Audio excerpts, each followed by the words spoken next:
Elle sera condamnée à être traînée à travers toute la ville, pendue puis son corps brûlé pour le meurtre de 2 enfants. L'affaire que je m'apprête à te raconter n'est pas un fait divers sordide, mais bien le procès hors norme d'un cochon qui a eu lieu en 1386.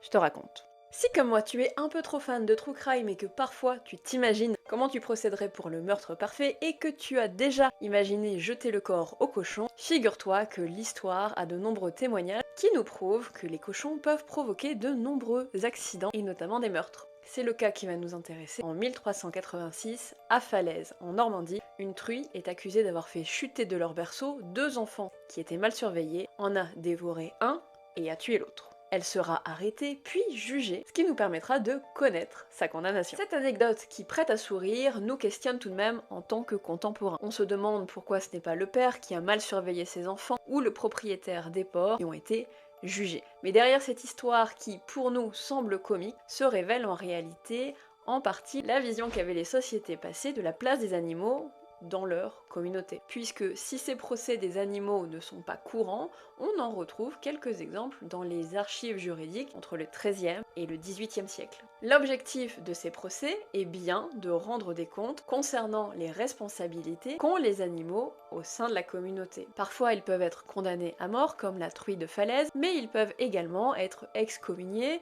ou condamnés à d'autres peines. Les animaux sont considérés comme faisant partie de la communauté des croyants et des chrétiens. Ils peuvent donc en être exclus par l'excommunication par exemple et doivent rendre des comptes puisqu'ils travaillent au sein de la communauté. Finalement, les penseurs de l'antispécisme étaient peut-être déjà médiévaux.